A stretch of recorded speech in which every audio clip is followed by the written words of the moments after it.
All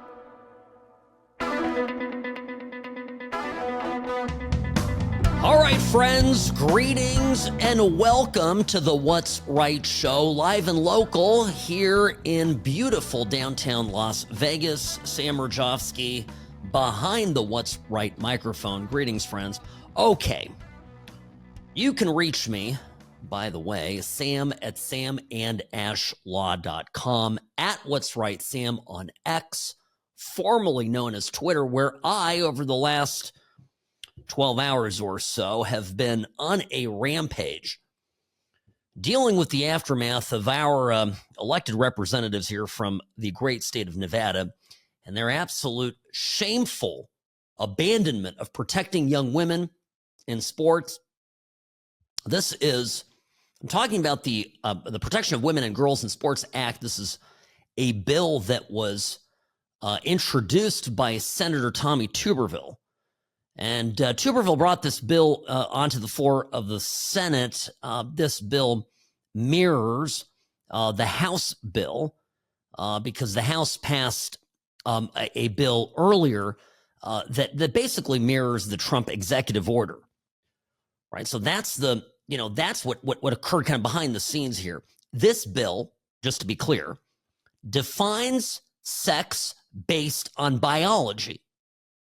It clarifies that for the purposes of sports, programs under Title IX, it's a very specific area of the law. And it, by the way, for all of these politicians out there punting on this, saying it's a local issue, this is in the federal code, right? Title IX is something that the left put into law. Okay, so now we have it, but they don't want to use it to actually protect women. So under the change that was proposed and passed in January by House Republicans, sex would be determined by a person's biological sex at birth. Okay, it couldn't just be based on your declaration. And it would restrict, of course, participation of biological males in female sport. So that's it. That's the bill, okay? It failed on a 51 to 45 vote, right? So 51 Republicans voted yes, and all 45 Democrats voted no, including Jackie Rosen and Catherine Cortez Masto, senators from the great state of Nevada. I think these two women are woefully out of touch with what is going on, the mood of the country. Now, I've offered both to come on the show today to explain themselves. I've, thrown this out there because, of course, maybe there's something here that we're all missing. Maybe they'd like to explain this. New York Times did a poll in January on this. 79% of American adults said males should not be allowed in female sports. Only 18%, less than 1 in 5, said that they ought to. The Democrats have become the party of absolute extremism. I know we've covered this topic here a fair amount, and you know my thoughts on this. I don't know that Democrats 25 years ago, if they went into a deep sleep and were to awake from it and find themselves in March of 2025, would even recognize their own party. This is just absolute insanity. So of course, have not heard anything back from Rosen, her staff, not heard anything back from Cortez Masto or her staff. Frankly, not surprised. But let's, first order of business, right? We here in Nevada, we can do better. How is it that we ended up with these two second-rate clowns? Democratic shills. It's crazy. I look at Jackie Rosen. This is wild stuff. Robbie, and I'm so glad you went and looked at all this stuff, because Nate Silver, right, 538 blog, said that Jackie Rosen voted in line with Biden 92.5% of the time. 92, almost 93% of the time, Jackie Rosen was a rubber stamp for one of the most extreme administrations our country has ever seen. And who picked her? Wouldn't you know it that back from 2018, when you look at her 26.1 election total haul, 24.6 million of that came from individual donors. Only 4 million or so, 17% from Nevada, and a staggering 83% of it all from outside of the state. We have radical leftists in California, in Washington state, in New York, in Oregon, sending money to Democrats here in Nevada, wrecking our state. This is scandalous. And in this past election, the numbers are even worse. 89% of Rosen's money came out of state. She is so deeply unpopular here. She can't even raise money from Nevadans. In an election that cost $28.73 million, Jackie Rosen only raised, what, $6 million? No, 3 million from Nevada. And this is the figure. 6.3 million of her 28 million raised in 2024 came just from California. The extent to which our neighbors to the west, or as I like to say, to the left of us, screw the state over knows no limits. Now, Masto is not any better. She voted with Biden also 92.5% of the time. And look, by the way, they were predicted. Let's see, these political wonky people look at these sort of predictions and say, well, we think they're going to vote with Biden about 80% of the time. She exceeded that by almost 13 points. So, this has to stop. They are completely out of touch with the country. And I would argue certainly with Nevada, because we're, even among Democrats here, a common sense state. Now, Trump is going to give his big speech tonight, which, of course, at 6 p.m. we will carry right here on News Talk 840 KXNT. And the First Lady, in her box where she has guests of the president joining him for the speech, Peyton McNabb will be joining her reportedly as one of the guests tonight to his joint address to Congress. This is a gal who is severely injured by a trans opponent. Read, a boy playing against girls. Big boy slams a ball into her, and she is permanently injured for life. This is the stuff that Jackie Rosen and Catherine Cortez Masto vote for. They want girls to be injured. And when they hide behind, we just want small government. We just want this decided at a local level. It is a punt because they prioritize trans rights, as they call it, over protecting little girls playing in sport. Again, the Democratic Party that sought to protect women once upon a time has turned into an absolute freak show. I was on with Alan this morning, and I said it was a tale of two cosplays. Now, what do I mean by this?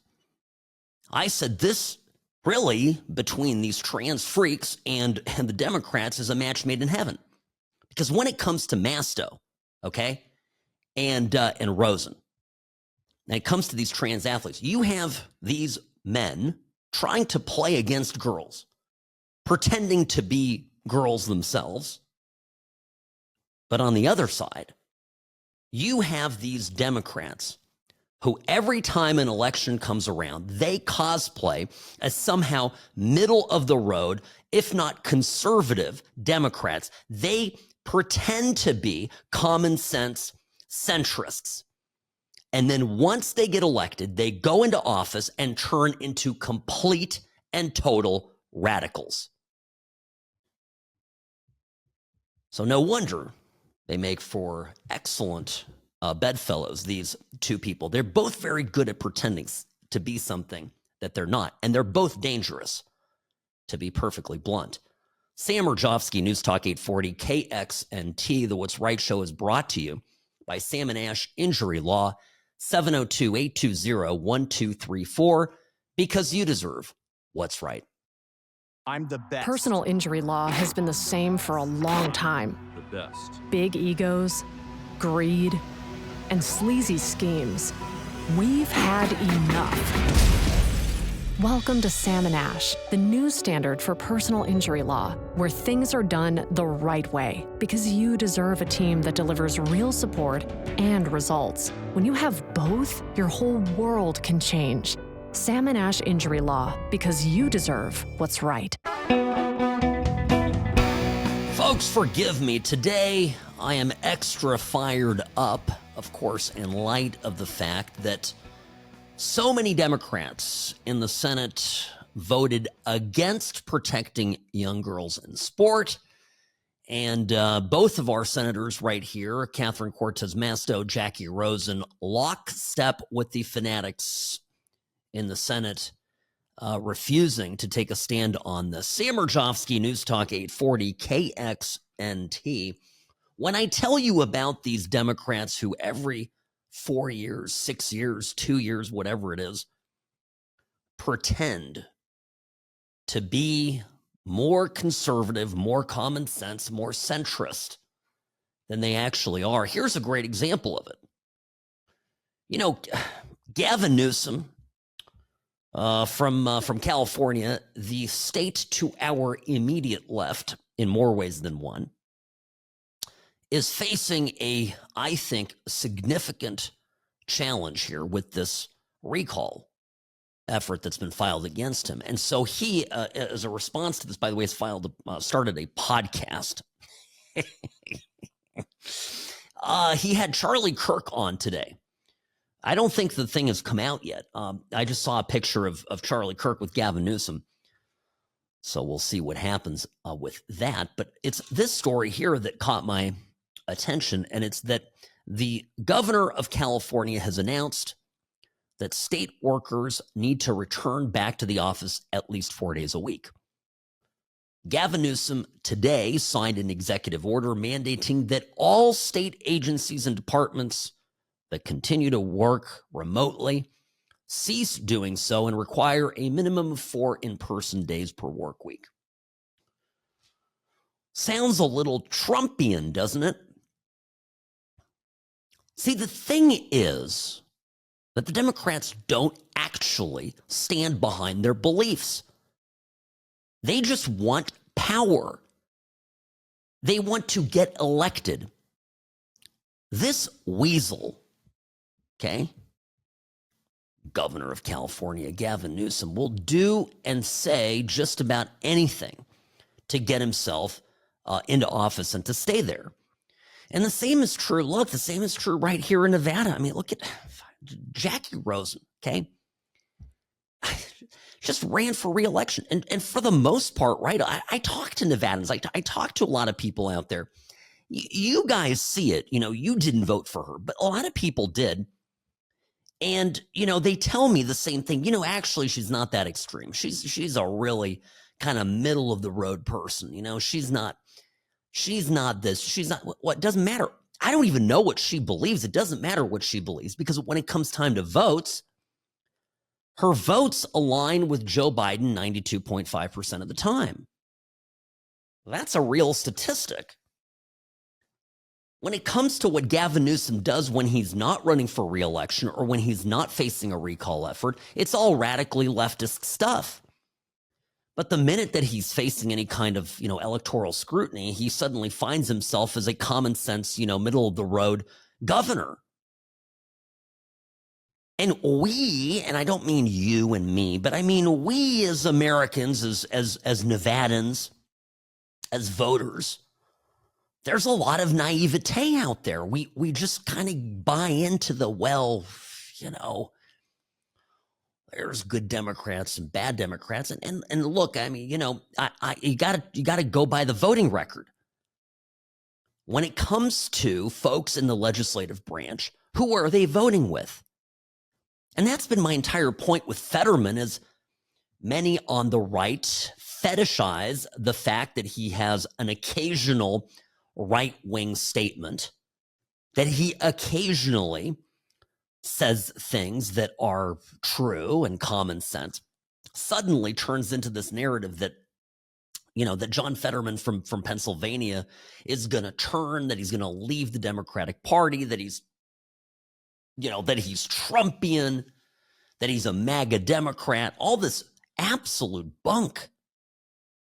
Because then when you look at how he votes, he voted against this bill. He too thinks that girls playing contact sports in high school, in college, ought to have big boys beat down on them. I mean, let's start to use, you know, the language of reality here. It's not some, you know, fantasy of, oh, we're just going to be compassionate and we're going to let the, you know, we're just going to, you know, if somebody's trans, you know, we got to be like careful with it and, you know, and understanding. No. This is where we start to delve into areas of suicidal empathy. When I look at Europe, and we move beyond just the conversation about Ukraine and Zelensky and all this stuff, Europe's biggest problem is not Putin. Western Europe's single greatest existential threat right now is the suicidal empathy that it has shown people moving from North Africa and the Middle East. Europe is overrun by immigrants who are, by and large, culturally, religiously, wholly incompatible with Europe, with Western, you know, society. And many among them want to see Westerners dead.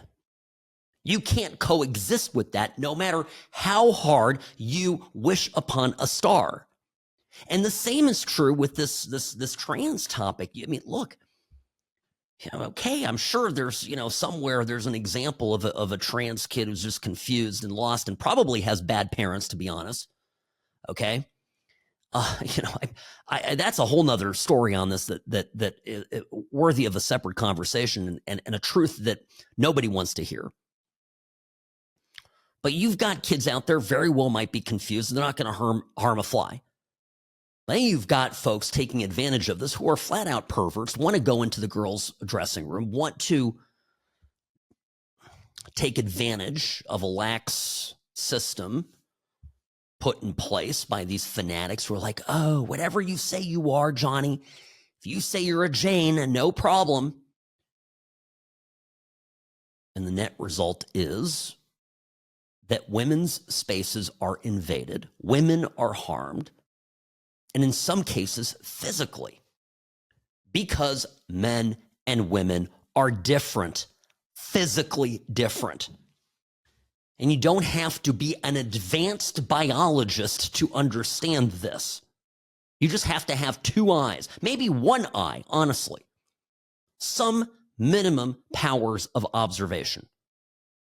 These things are absolute truths.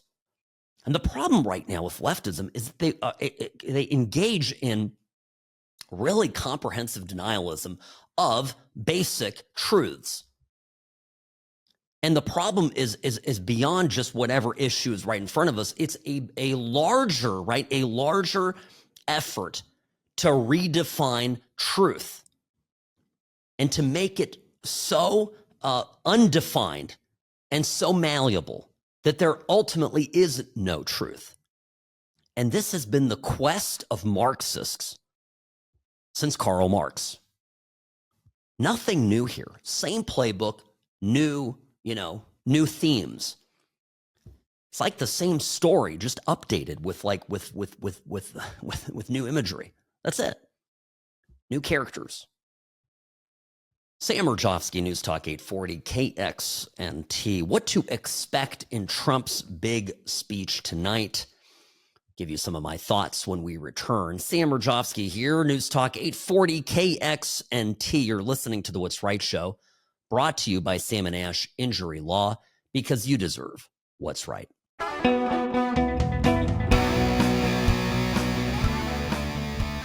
I wonder if a little part of CBS News is dying inside, having to carry Trump's speech tonight. Just throwing that out there. Sam Mirejovsky here, behind the What's Right microphone. Friends, welcome to the program.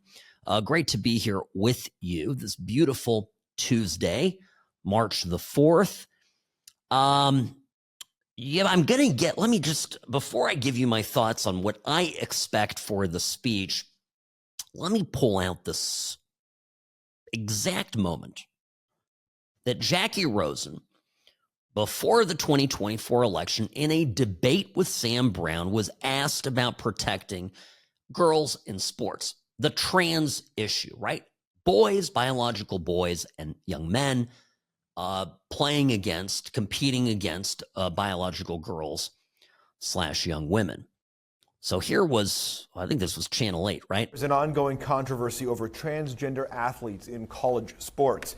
Some University of Nevada, Reno women's volleyball players are refusing to play against San Jose State because of a transgender member on its team.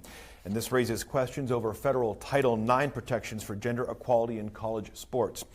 Ms. Rosen, I'll start with you. You have 1 minute to respond. What rights, if any, should transgender athletes have while competing in women's sports? I can tell you that all student athletes deserve to have a fair competition and a level playing field. So I support parents, coaches, and the governing leagues. They are the governing bodies. They are the experts. I believe that they are the right ones to make these decisions, not politicians. So, as in every other sporting issue, we allow the governing bodies to make those decisions. I think we should do that now. So she gives this answer. It's small government. I love when Democrats give that as an answer. It's small government. That's it. You know, I mean, we're going to leave this up to the leagues. We're going to leave this up to... Really? Then why did we need the Civil Rights Act? Why not let the South do what they needed to do in the South, you know? It's just, we're going to leave this up to, Bull O'Connor. You understand how absurd Democrats have become now with this? And by the way, experts, we're going to leave it to the experts. What a punt. You're an elected senator. You're one of 100 upper body legislators in the United States of America, the greatest country in the world. And you're like, I'm going to trust an expert. Yeah. Just like that, fat money, Sisolak, our former governor here, trusted, 2 or 3 goobers who were God knows who, just complete. I'm going to start to swear here. Forgive me. Take a breath, Sam. 1 second. Let me just calm myself. You know the story of Sisolak and COVID? Oh, I can't reopen the state. Tweedledum and Tweedledee, my experts told me I can't do it. Because, of course, Steve Sisolak, and I hope he's listening to it, this moron had literally the brain of a gnat. And he couldn't make a decision to save his life because he was not an executive. Well, guess what?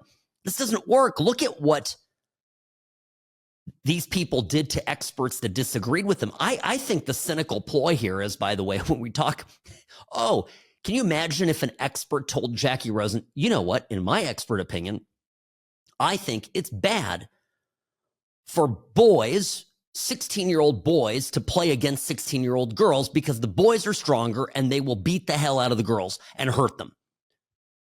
They're going to blacklist that expert, right? So the moderator then moves on to Sam Brown.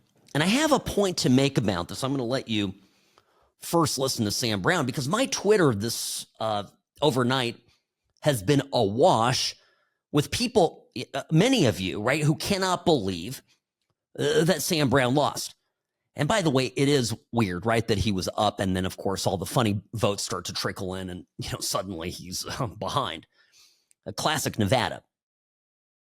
And if Trump doesn't find a way to fix this for federal elections, I think, we can kiss having another Republican senator from our state in the foreseeable future. But I digress. A lot of you are defending Sam Brown's campaign also, and that's not a good idea. Listen to this answer, because after it's done, I'm going to give you what I would give as my answer if somebody asked me this. So this, of course, then Channel 8 debate here, October 17th, 2024. The moderator turns to Sam Brown. All right, we'll move on. Mr. Brown, same question for you again. 1 minute to answer. What rights, if any, should transgender athletes have while competing in women's collegiate sports? Nevada, let me be clear. What we just heard was a politician say that she does not have enough knowledge on this issue to know whether or not biological males should be allowed to play in women's sports. I will not support biological males playing in women's sports. And I was proud to stand with the University of Nevada at Reno's women's volleyball team on Tuesday evening as they came out in a stand in a courageous act to defend their ability to have a fair and safe and also private locker rooms for their own sake. It's sad to me when these young women are having to take a courageous stand and our politicians can't even say that they have enough expertise to be able to weigh in on this issue. This is shameful. Okay. Mr. Brown, thank you. Ms. Rosen, you were sort of addressed there. I'm going to cut this. Why am I cutting it? Because Sam Brown's question, the answer here, bored me to sleep, and I agree with him. I like Sam Brown. I voted for him. I gave him a lot of money. Listen, if there's anybody here qualified, okay, and liberated to give an opinion about this, it's me. Sam Brown bored me to death with his answer. Okay? Nevada, let me be clear. What we just heard was a politician say that she does not. Look, and don't get mad. I know I'm going to get nasty emails from you. I get it. Here's the answer. What the heck is Senator Rosen talking about? This is common sense, people. 16-year-old boys who are physically, as a general rule, bigger, stronger, taller, whatever have you, than 16-year-old girls should not be playing contact sports, against each other. By logic, people will get hurt, and it will be the girls. I'm a common sense person. I want to support common sense solutions. This isn't a trans issue. This is a girl safety issue. If we're talking about collegiate sports, there is a difference between a 20-year-old male athlete and a 20-year-old female athlete in size, in strength, in height, in every way that matters to that girl's safety. And I'm going to bring this back to what would I want if I had a daughter playing collegiate sports. Would I want her playing against a 220, 250-pound man pretending to be a girl? And the answer is no. I wouldn't want to put my daughter in that position. And so when I go to Washington, that's what I'm going to fight for. I'm going to fight for your daughters, your granddaughters, my kids, my future grandkids. That's what I'm going to do. See the difference in the answer? So when you all are wondering, why did Sam Brown lose? It's not just, cheating, which I'm convinced, on some level happened, but it's also that he was just a nincompoop and he went through this campaign bumbling, giving answers that were just so. That's my imitation of him. All right. This is one of those days, Robbie, where I'm literally going to end up with no friends. Folks, I can only do one thing here. I can only be honest and be me. You don't always have to agree. I'm not one of these guys, too, that carries water for Republicans. Now, notice, of course, I tried to be as encouraging as I could during the campaign. And I supported him. Like I said, I wrote him a big check and I showed up to stuff and I certainly voted for him. But there is a reason why Trump got the votes and Sam Brown didn't statewide. And on some level, you've got to recognize that people right now crave authenticity. Trump delivers that. And Sam Brown was too political and gave two, these just very sanitized, super rehearsed answers. When are you all, and I'm speaking now to the Nevada kind of political establishment, the Republicans in the state. You know who you are. Find candidates that have heart. Find candidates that have a soul. Find candidates that believe in something. Get those people involved. And then don't manage them. Don't worry. Okay, so they maybe go off script. You look at all these. You see every single Democrat today is using the same social media script to answer Trump. You ran on low prices. Raw, you failed, prices going up. And there's all these videos of it, of course, getting, spliced and played at the same time because they're all literally saying the same thing. They are the party, meaning the Democrats are the party of rehearsed, cheap, lying, fake politicians. The party of Donald Trump, has to be about real people running for office, flaws and all, okay? Not always saying the perfect thing, throwing out an occasional, erroneous remark, but being real. We have to do this.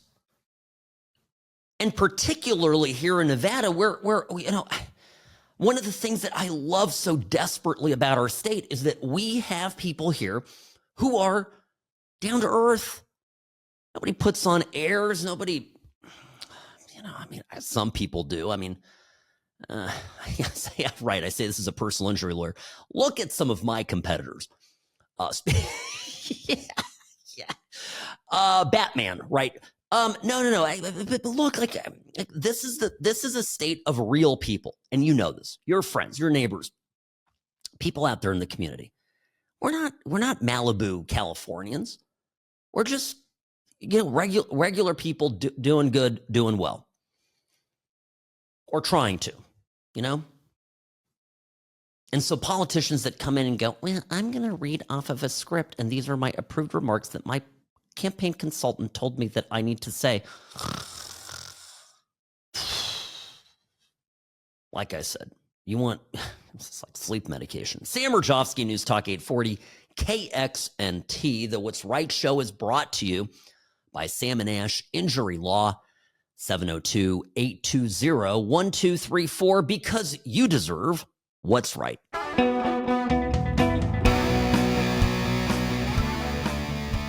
Hi, welcome to the What's Right show, brought to you by my third cup of coffee today. Yes, Robbie asking me during the break if I'm back on the Kofif, and the answer is yes. Yes, Robbie, and then some. Sam Mirejovsky here behind the What's Right microphone at What's Right Sam. This is the account to follow. I've been told that. People are like, not enough people follow you, but you have great stuff, Sam. So here I am, repeating the praise of others in a shameless effort to get your follow. At What's Right Sam on X, formerly known as Twitter. And of course, you can also find me, email me, sam@samandashlaw.com. By the way, on my Instagram, which is also at What's Right Sam, don't do a lot of political stuff, mostly just pictures of the kids and cars and travel and that kind of thing. Okay. Trump's giving his big speech to joint sessions of Congress. A lot of congressmen showing up, some Democrats not going. And of course, this is not a State of the Union speech because Trump just became president. So the State of the Union happens after a full year in office. So this is just, a joint speech to Congress, but it's functionally the same thing. And I'll tell you in a moment what I expect. I mentioned just before the bottom of the hour that there were guests in the box, a number of people there sitting with the First Lady. Off to the left where the president stands, he'll be standing at the podium, obviously, of the House of Representatives, okay? So the senators come into the House of Representatives. They all squeeze into the room. You have members of the Supreme Court there. And there is a visitor's gallery, right, that is up above the chamber. And off to the left-hand side, the First Lady sits in a designated area, and they bring guests in that may become part of the speech. One of the folks there that's going to be in attendance will be Peyton McNabb from Murphy, North Carolina. Now, she's a former high school athlete who had her dreams of competing in college sports smashed back in September of 22 in a volleyball match when a biological man, read trans woman, playing on the opposite team, spiked the volleyball so hard at Peyton's face that it left her with a TBI, traumatic brain injury. Now, this is a real deal. This is happening, right? Peyton's not alone in this, so she's going to be there as a guest of the president. I expect Trump, given the public failure of this bill to protect women and girls playing in sports, having it fail a procedural vote in the Senate last night, I expect Trump to bring this up. By the way, here's Peyton talking about what happened to her. Peyton McNabb, in support of this bill, before the vote came in last night that senators, Democrats shot this thing down. Here's what she said, giving her support to this legislation. On September 1st, 2022, I was severely injured in a high school volleyball game by a transgender athlete on the opposing team. I suffered from a concussion and neck injury that to this day I'm still recovering from. Other injuries I still suffer from today include impaired vision, partial paralysis on my right side, constant headaches, as well as anxiety and depression. I was unable to play the rest of my last volleyball season, and although I am currently playing softball, I am not able to perform as well as I know I have in the past because of the injury. My ability to learn, retain, comprehend has also been impaired, and I require accommodations at school for testing because of this. I could go on and on about how this incident has affected my life, but I'm not here for that, because I'm not here for me. Because for me, I know that my time playing is coming to an end. I'm here for every biological female athlete behind me. My little sister, my cousins, my teammates. Allowing biological males to compete against biological females is dangerous.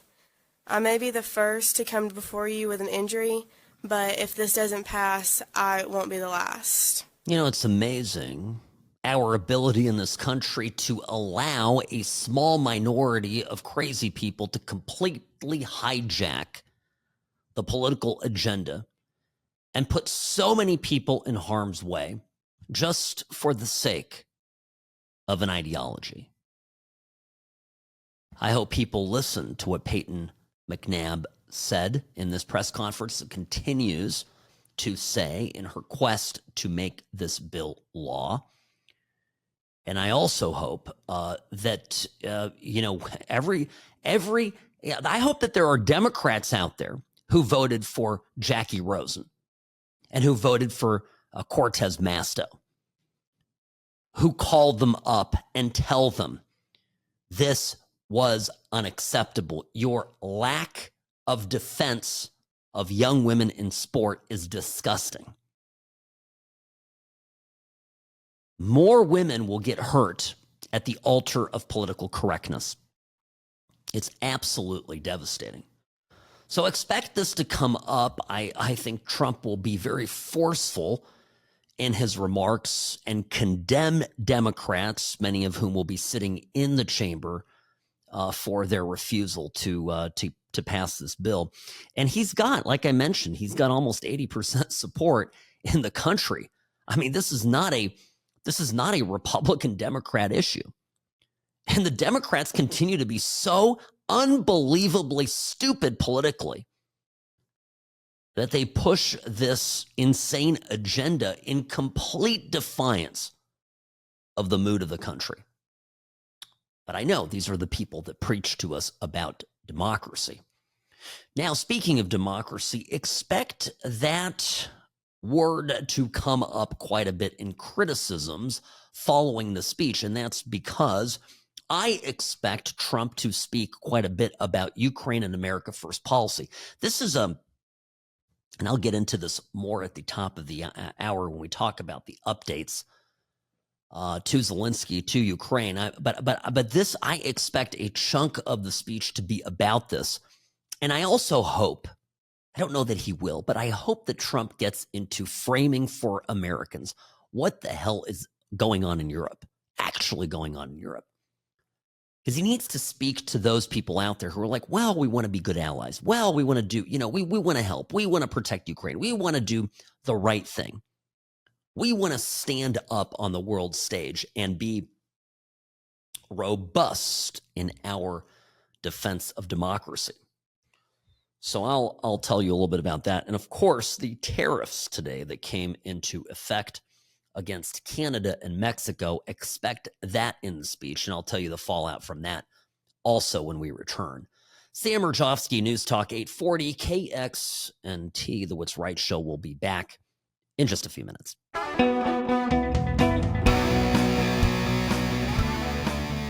Welcome, friends, to the What's Right show, your place for common sense conservatism, Monday through Friday, 1 to 3 p.m., right here on News Talk 840 KXNT, the fastest growing show in Las Vegas, and a podcast following well beyond the four corners of the valley.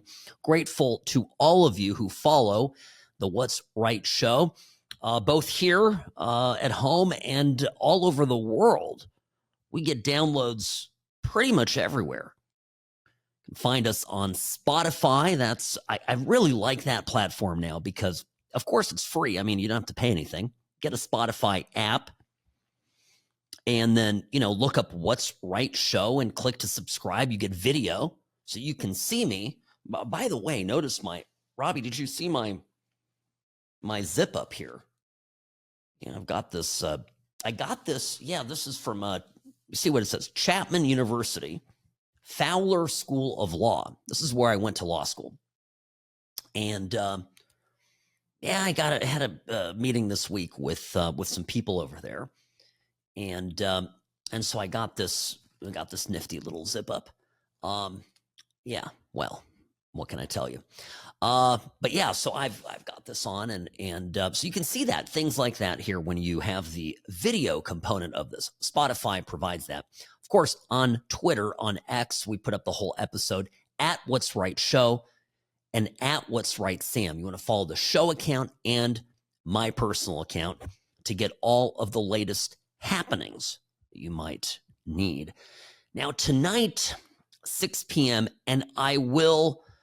Look, I'm not going to be tweeting out every little thing that happens or that Trump says, but I will have an occasional thought about this speech or perhaps right afterwards. And so I'm just letting you know that I may be a little bit active on X tonight. So if there's a time to get on X and download the app and set up a free account, you don't have to post anything, but you can certainly follow the people that you like, and including me. I'll be posting some of my thoughts after the speech. Okie dokie. What do I expect? Let's talk, if we can, for a minute about Ukraine. I expect that to be a big theme of the speech. Now, why? Is it going to be about Ukraine? No, it's going to be about America First policy. Trump came into office with a mandate to change our approach to international relations. And I would sum up Trump's positioning on this as, hi, I'm America. What's in it for me? Right? That's the new approach. What's in it for America? What's in it for us? Now, I don't know if he's going to get... Okay, first off, I what is it right now? 2 o'clock or so in the afternoon. So 5 o'clock Eastern, and it's nighttime. I mean, it's 11 o'clock in Europe. I don't know. Has Zelensky signed the mineral deal? Zelensky has come out and apologized, sort of. He this morning, there was a statement Zelensky put out. He regrets the way things went down at the White House, and he is prepared to wherever, whenever, however, sign the agreement. And I don't know if that has happened, if that's transpiring, if there's somebody there that, can roll up to the presidential palace and bring the paperwork and have him sign so Trump can tout it at the speech. We will find out, I suppose, tonight. But in any case, it is happening. And it's something I told you would happen. It's just a matter of time. Trump holds all the cards. And now we're talking again back to what American foreign policy looks like under Trump. America first means that when we hold all the cards, we're going to make the rules. And what we want to know is, what do we get? So if Zelensky wants a security guarantee, that's fine and dandy, but what's in it for the American taxpayer? And if the answer is, well, if the American taxpayer gets the benefit of $500 billion in rare earth minerals, and of course the national security advantage of the United States and trade advantage and commercial advantage of having these rare earth minerals at our disposition, that's also an advantage, of course, to Americans. So these are all good things that certainly are worthy of getting and pursuing, and relationships in Europe worth building. But I keep telling you folks, and this is right. How many times? Okay, you remember seeing the movie? Oh my gosh, it's the book. This is where I think the third cup of coffee just caught up with me. My goodness. What's the anyway, it'll come to me. There's a common theme, okay, that you'll see pop up in popular culture because, of course, it's true that, there are these rube Americans that visit cities like Paris, and they've got their tennis shoes and their sweatpants, and les Europeans are looking at them, the Français, they're looking at them and going, oh, American rubes with their tennis shoes and their sweatpants. But these same Europeans then demand that those American taxpayers mortgage their entire future, their country, their children's and grandchildren's country for the foreseeable, for generations to come, in order to help the Europeans any way they can with national defense. So the Europeans can spend money on their 3.5-day work weeks and their free socialized medicine and their free college and their free this, that, and the other. That's what I hope in some way, shape, or form Trump explains. Not to the Europeans, because, who cares? But I want him to explain it to us. We are taken for fools by the Europeans. And they are building, in my opinion, very unjust societies that take money from the producers, redistribute it to a bunch of lazy, do-nothing losers, building massive social welfare states, importing the third world from Middle East. A lot of these people, very dangerous terrorists. Yes, you're not allowed to say that, of course. You're not allowed to, make any of those comments. Otherwise, you're considered a Nazi. If you post something about migrants being dangerous, you're going to have 6 armed police officers show up at 6 a.m. at your doorstep to arrest you for a meme. But then these same European countries turn around and demand that we treat them like brothers from another mother because why? I don't know. They need our money. Here's what happened with Zelensky. Do I have to sort this out? So on Friday, Zelensky first meets with Democrats. The Democrats pump Zelensky up full of a lot of BS. Zelensky then 45 minutes later rolls into the White House. Trump is very gracious, meets him on the front step, welcomes him, shows him through, takes him into the Oval Office. They have sit down there with a bunch of top Trump people, including J.D. Vance. 40 or so minutes go by, very pleasant, conversation, and then he just takes it too far. And then Daddy, shows up, kind of like when you're when you were a kid and you kind of poking fun at a sibling or something, or even talking back a little bit to your mother. And then you took it one step too far and off came Dad's belt, and that was that. And you learn not to do it. So Trump gave Zelensky a spanking, sent Zelensky packing. The lunch that Zelensky would have eaten was consumed by White House staff.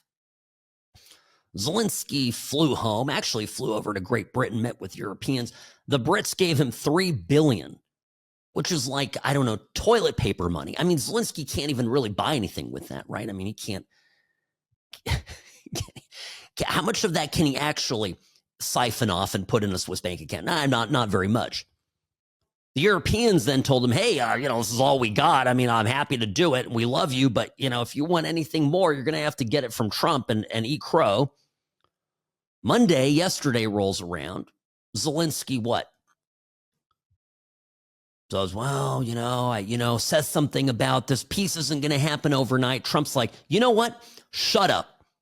I'm cutting all aid. What you are saying is not helping anything. I'm done. And less than, 18 hours later, Zelensky's like, I'm so sorry. We've gotten off to a bad start here. My apologies. I'm signing the agreement whenever, wherever, however. I'll do it. I'll sign it on my head. I'll sign it laying on my back. I'll sign it jumping up and down. I'll sign it however you want. I'm in. Okay. And now Trump has his speech. Why am I excited for the speech? Because I'm thinking, Trump is coming into the speech like the conqueror. And he has reordered the world in under 2 months. I mean, it's nothing short of spectacular. So expect him to talk about this. Expect him to explain it.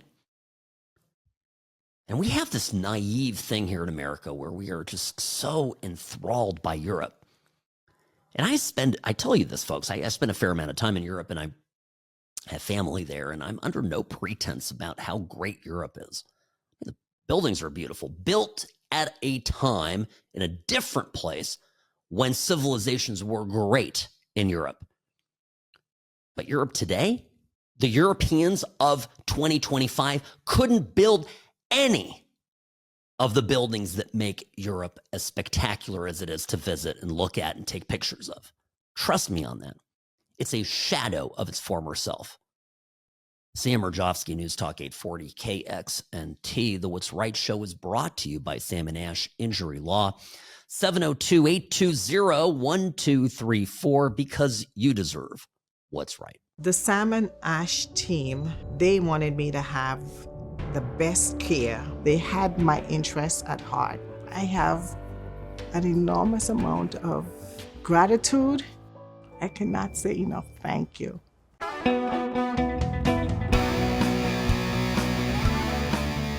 Moments ago here, reports surfacing that it appears that there is no deal on the minerals yet. Scott Bessent reporting that no deal signing is planned today.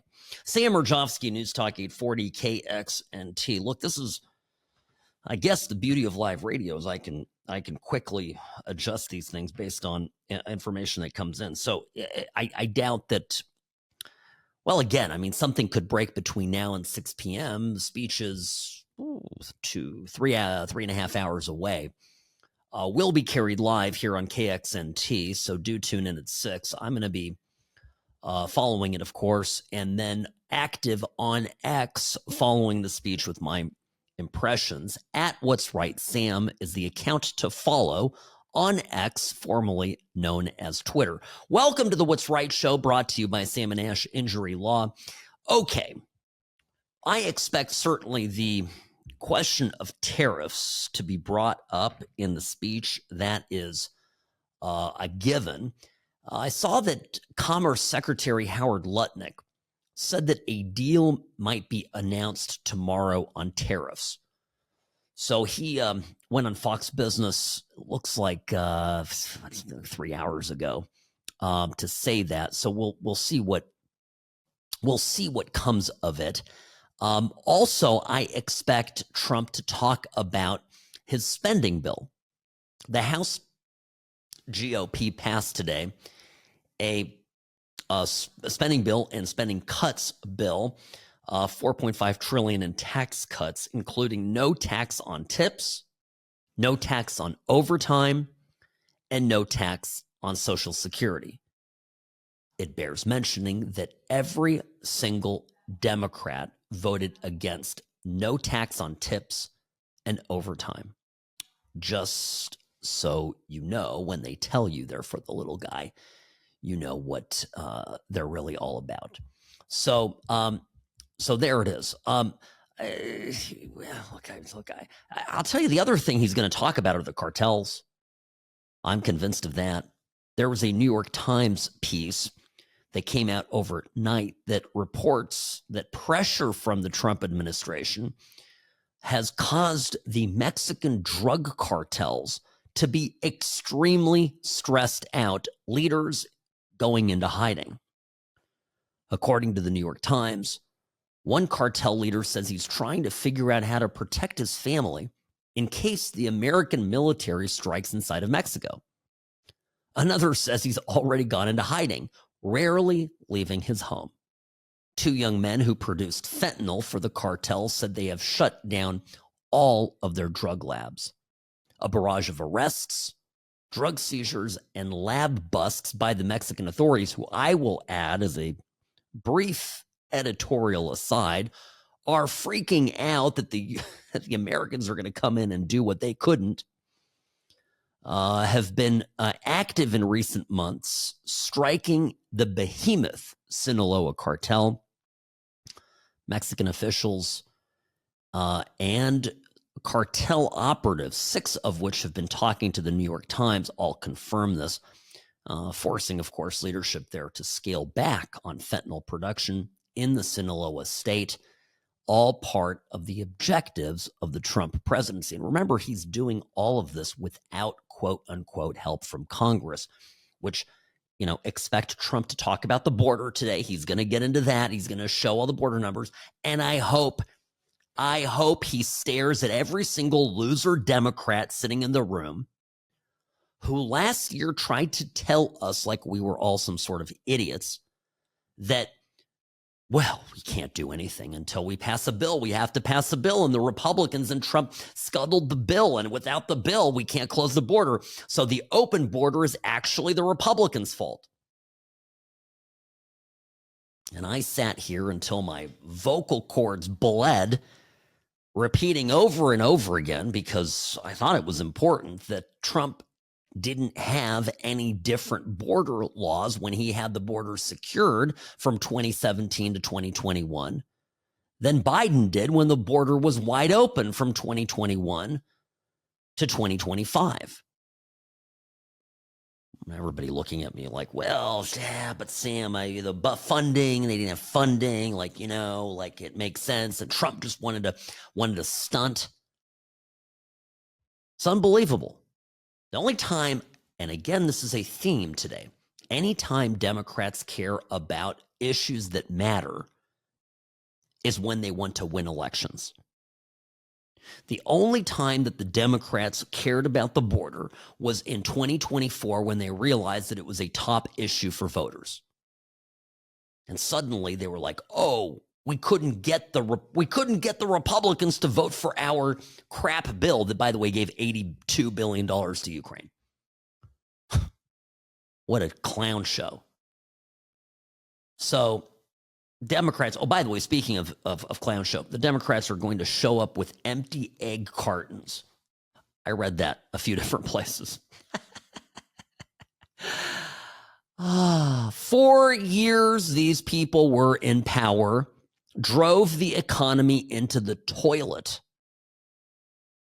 And now, 6 weeks into the Trump presidency, it's all Trump's fault. I mean, really, just wrap your heads around this absolutely crazy stuff. By the way, I do want to talk about the economy because the economy is not good. Trump did not inherit a bed of roses from Biden. And by the way, I saw, who was it? Rick Wilson from the Never Trumpers from the Lincoln Project put out a tweet today that said Biden handed Trump a beautiful economy and Trump is driving it into the ground. absolutely hilarious. I think their brains are broken. Can you imagine making that argument? Now, just because Trump got elected doesn't wave a magic wand to the last 4 years. You can't just get over this on optimism alone. And right here at home, we have a problem, okay, with our economy here in Vegas. And I want to talk about this because I think the RJ here in town and national newspapers especially too are missing indicators, are major warning indicators for our future. So I hate to be the bearer of bad news, but Trump's got his work cut out for him. And some of the things that Trump is doing are good for long-term growth, but may not save us from short-term economic pain. We have to be prepared for that. Sam Mirejovsky, News Talk 840, KXNT, the What's Right Show, brought to you by Sam and Ash Injury Law, 702-820-1234, because you deserve what's right.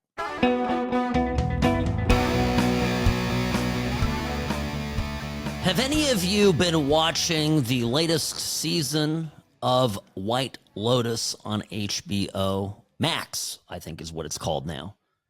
Anybody? Robbie, have you been following this? I haven't talked to you about this. Sam Mirejovsky, News Talk 840, KXNT. Greetings and welcome to the program, folks. Glad to have you with us here on the What's Right show. Well, before I get to the economy, this is, White Lotus, it's now in its third season. And, it's, I have to describe this show. It's, last season 2 was really good. Okay. But the premise of it is that in each of the seasons, the cast is in a new location, and it's some of the same people that kind of carry through, but it's mostly a new folks in each episode. And they are somewhere in an exotic location. The first year it was Hawaii, and last season it was in Italy. And now it's in Thailand. And these are luxury hotels called the White Lotus Hotels. And there's some kind of murder and intrigue and dark stuff that happens in them. And intertwined, plots of people that are there on vacation at the same time. Am I explaining it okay, Robbie, so far? Okay. So I forget. I wasn't on paying attention. Have you seen it? Have you seen this? Are you watching this latest? Okay, you're not. Okay, because Robbie, he's a highbrow guy.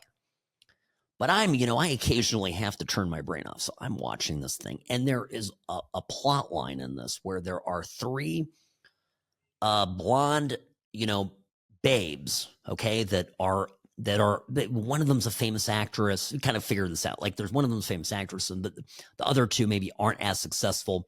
One's really pretty, one's somewhat less pretty. They have like jealousies as, friends, but they are all on this girls' trip together, the 3 of them. And, one of the women in this, I just watched this last episode that just came out on Sunday. So I watched it on Sunday night. And one of the women of the 3, okay, is the one that's married and happy and has left New York and moved to Texas. And it's so relatable, right? She's left the big city. She's like, it's tough raising kids, whatever. And she's got a husband and she's got kids and she's living in Texas. And her friends are talking to her about stuff and like, oh, like, you go to church? She's like, yeah, they're nice people. Like, I like it. The friend looks at her and goes, there's like Trump supporters, they're like, ew. And the woman's like, yeah, they're whatever. And suddenly the friend, the 2 friends that aren't, that are still living in New York and LA or whatever it is, freeze. And they look at her. I'm not giving away anything. It has nothing to do with the plot, just a little side note in it. Okay, don't get mad at me. They freeze and they go, you tell me you didn't vote for Trump? And the girl, it was the best acting I have ever seen because it mirrors a reaction that I have seen in social circles thousands of times. This woman that is the Trump supporter, right, that went to church, goes to church in Texas and kind of left her highfalutin, city life in Manhattan, goes, I mean, I'm, my husband's a Republican, and these, city girls, left wingers, couldn't even get it out. And we'll see how it develops in the future episodes. But I mean, they're turning on her based simply on the fact that she chose to have a family in Texas, vote for Trump, and go to church. Now, there are a lot of conclusions that I'm drawing from this, and just forgive me if I throw out a couple of them right to start. Number one, leftists want you to be miserable. Mormons talk about the plan of happiness, right? And it's a lot of religions have this, right? Where you start a family, you have children, you build familial relationships, and you place your roots in something that is, that's eternal, right? And look, like, there's an enormous amount of secular truth to this too. If you, I think, and we'll see how it gets developed, right? Because I'm always skeptical of the way Hollywood presents things. So maybe this is me optimistically reading it. But my second observation about it is it's almost this exchange is being put there to show how miserably negative anti-Trump liberal people are and how judgmental they are, because this gal doesn't care that her friends are liberal. She's like, yeah, I mean, we voted for Trump. I mean, whatever. Can't we just be friends and have drinks and enjoy Thailand? And these women are like, but you're a woman. How could you betray your gender? By the way, it's always funny when liberals know what a woman is when it comes to how you vote. They have it all figured out. They know what gender is miraculously whenever the subject of abortion comes up. So but no, it's the left wants us to be miserable. Be selfish, abort your baby, don't get married, follow your career. And I mean, there's a different path for every person. I'm folks, when it comes to personal stuff, believe me, I'm open-minded and non-judgmental. I think that people have to figure out for themselves what to do. But overall, I think we've gone too far as a society. And I'm personally, and I don't share this enough, and I think I'm going to do it here, and I'll do it more often. I am so happy, even though it hasn't always been perfect. I am so happy that I had kids young. I am so happy that I had my son, my first child, with Sherry at 27. I'm glad I got married at 25. I think, because I look at myself now, I'm 44. I will be 45 this year. And I've got a 17-year-old, almost 18-year-old, oldest. My youngest is 12. I'm 6 years away, less from her being out of the house. I'm going to be young, relatively, God willing, and healthy and able to travel more and all that good stuff. Like but the beauty of it is that I've got these beautiful kids that have been such a source of happiness and satisfaction to me that in a way that nothing in my career would bring me any kind of comparable happiness. And it's to the point where when I do the career stuff, it's for the kids, like it's for us being able to do things and experience things and for a future of being able to provide my grandkids with things. And I get great satisfaction from that as a man. And I look at my wife, who's been very, I think, been a wonderful mother to our three kids. and I can tell that the happiness that she derives from it. So I look at that scene, and I regardless of what the director and producers of the artists involved from Hollywood making this show are trying to get across, or what their ulterior motives are, the way it impresses me is, look at these two miserable, nasty beesies berating their nice friend who doesn't want to pick any fights, who just happened to vote for Trump and is living a perfectly nice life in Texas. I'd rather have her life than the lonely Manhattan, alcoholic-induced, tear-stricken, patheticness that is one of the other girls.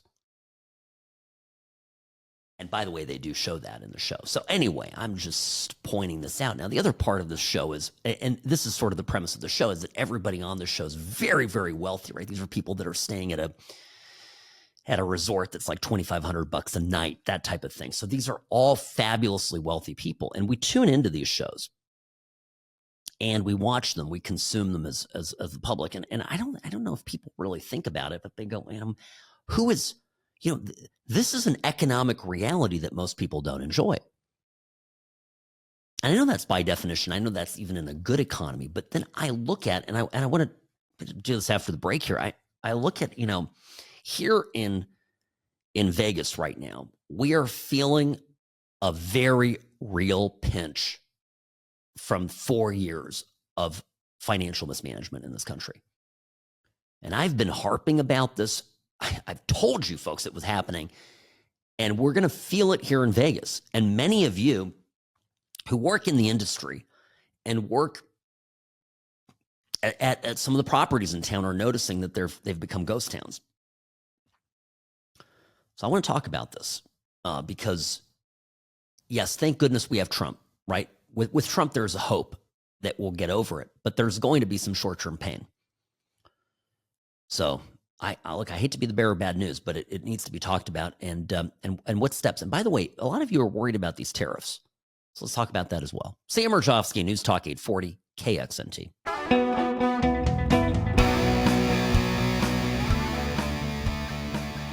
I like the Mark Levin teaser that they play.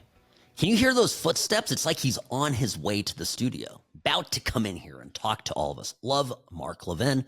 Tune in right after the show ends here in just a few minutes. Sam Mirejovsky, in the meantime, behind the What's Right microphone. Greetings, friends. Welcome to the program.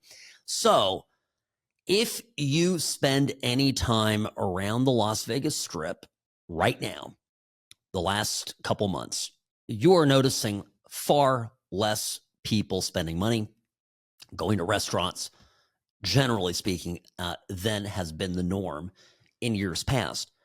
And I've gotten at this before, folks. I'm telling you, in the first year of Biden, everybody got the free money, the COVID relief. People had a ton of dough. This, by the way, then contributed to runaway inflation. But I'm getting ahead of myself. So everybody had money. People were spending it. People were going junkets, everything, right? Then there was all this, I would say, a lot of these businesses were getting all these, big grants from the government, payroll loans, that kind of thing. Some of it was fraud even. People were showing up in Vegas, buying up luxury clothing, spending money. It was good. If you know people in retail here, on the Strip, they'll tell you 2021, great year. 2022, not bad either. 2023, things began to slow down because this whole economy was based on Fugazi, right? It was all nonsense.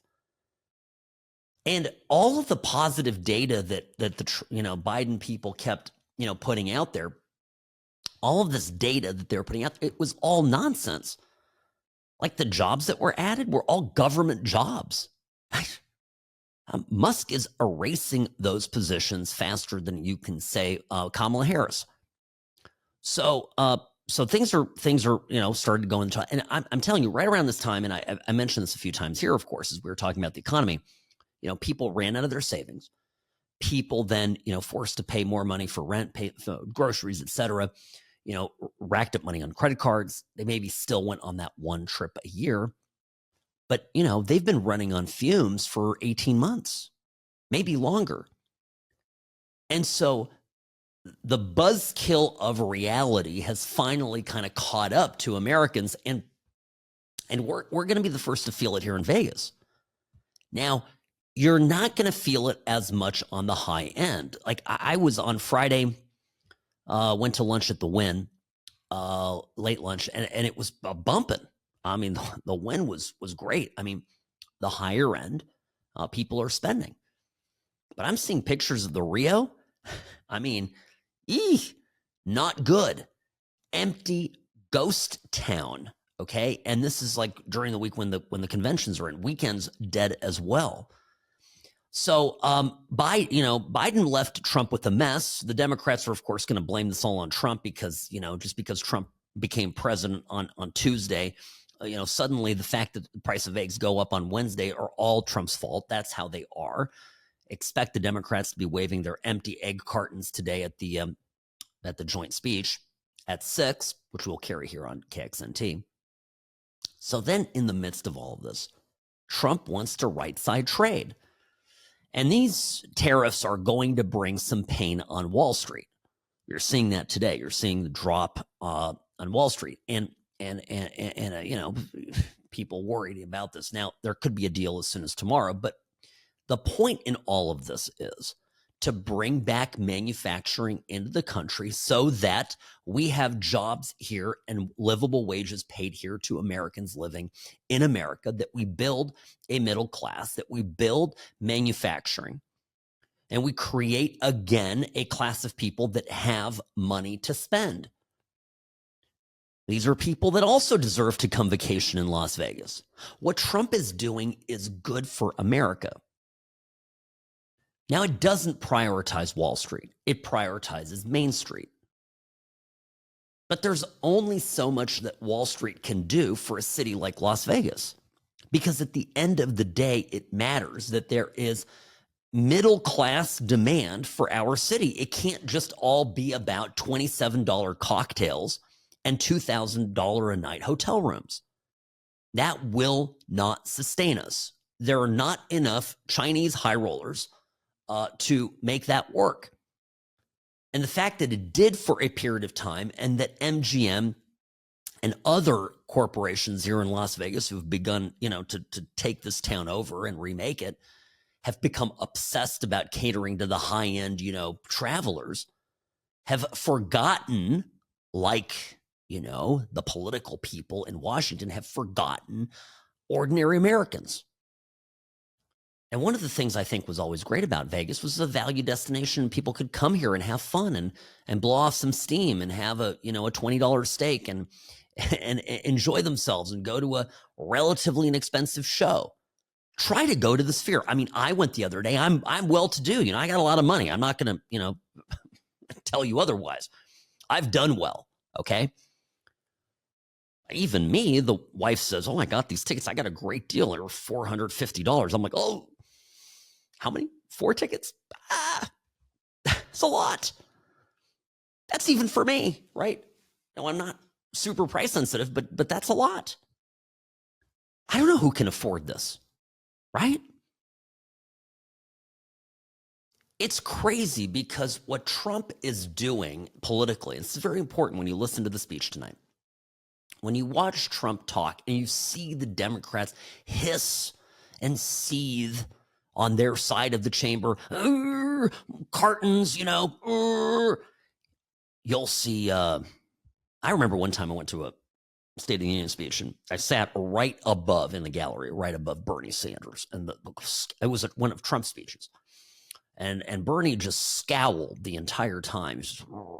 And he was furtively writing. He looked like, one of those little creatures, at Gringotts in Harry Potter, writing on a yellow pad, a little scroll, You watch them. You watch the Democrats doing all their performative crap. And just remember, this used to be the party that thought in some way that they represented the common man, that they represented the blue-collar worker, that they cared about the coal miner, that they cared about the linemen, that they cared about the men and women that performed an honest day's work in America. When they fight Trump, they are exposing themselves for being the exact opposite of what they, I think or pretend to be. And Trump has seized that high ground that the Democratic Party once had and has remade it into the Republican Party as we know it. And that, I think, is going to be an overarching theme of the speech tonight. And whether he says it explicitly or not, Trump is going to lay out his case for why he is the new Democratic Party and the new Republican Party all rolled into one. And the people over there having conniption fits and little mini seizures are really nothing more than obnoxious, annoying little gnats on the backside of, of our country that just need to be swatted away and dismissed. The Democratic Party today, they're not serious players. I mean, they're good for Wall Street. They're good for the billionaire class. They're good for people, like me that have investments, in stocks in some ways, right? Of course, but they're terrible in others. But they're not good for people trying to earn a wage. They're not good for, frankly, at the end of the day, for our city. And that's why I think we need to make a case in Nevada for getting MAGA Republicans elected and sent to D.C. and put into our state legislature. We need MAGA Republicans who support Trump's agenda, because that is how we make Nevada great again. And I'll be talking more about this in the months and years to come. Sam Mirejovsky, News Talk 840, KXNT.